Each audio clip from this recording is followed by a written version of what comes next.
নুসরাত, 1 মাস পর বিশ্ববিদ্যালয়ে ক্লাস শুরু হয়েছে, তো কেমন পরিস্থিতি দেখছেন ক্যাম্পাসে?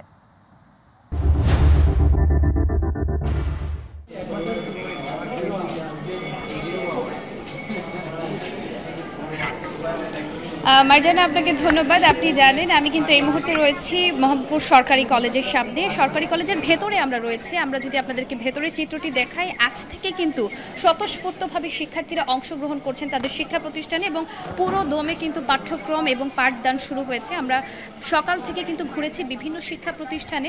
সেখানে আমরা যেটি দেখেছি, সবাই কিন্তু প্রায় আপনার 60 থেকে 80% শিক্ষার্থী এখন পর্যন্ত কিন্তু শিক্ষা প্রতিষ্ঠানে এসেছে এবং তারা সকলে চায় পুরনো সেই রেশ কাটিয়ে, সহিংসতার জের কাটিয়ে তারা আবারও নতুনভাবে ফিরতে চায় শিক্ষা প্রতিষ্ঠানে।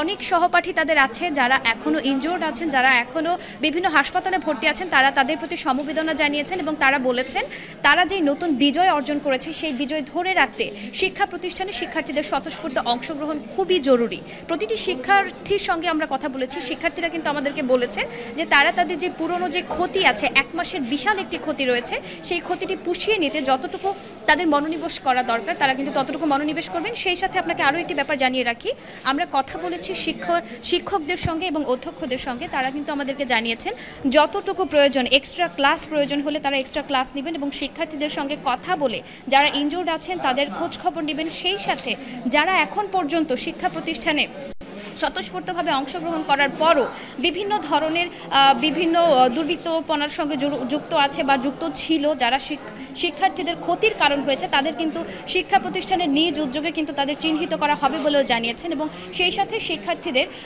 আকুল আবেদন জানিয়েছেন তারা যেন প্রতিটি শিক্ষা কেন্দ্রে, শুধু মোহাম্মদপুর সরকারি কলেজ নয়, প্রতিটি শিক্ষা কেন্দ্রে যেন শিক্ষার্থীরা স্বতঃস্ফূর্ত অংশগ্রহণ করেন, এমন প্রত্যাশা কিন্তু তাদের, এমন দাবি তাদের। এবং শিক্ষার্থীরা কিন্তু আমাদেরকে জানিয়েছেন তারা আর কালক্ষেপণ করবেন না এবং তারা প্রতিটি শিক্ষা প্রতিষ্ঠানে তাদের যে পুরনো একটি ক্ষতি হয়ে গেছেন, একটা লম্বা শিক্ষা গ্যাপ হয়ে গেছে, সেই গ্যাপ পুষিয়ে নিতে তাদের যতটুকু কার্যক্রম সম্ভব, যতটুকু কার্যক্রম প্রয়োজন তারা কিন্তু সেটি নেবেন। আপনাকে আমরা যদি ভেতরের চিত্রটি আরও একটু দেখাই, সেখানে দেখবেন শিক্ষার্থীদের কিন্তু এখনও সরব উপস্থিতি রয়েছে।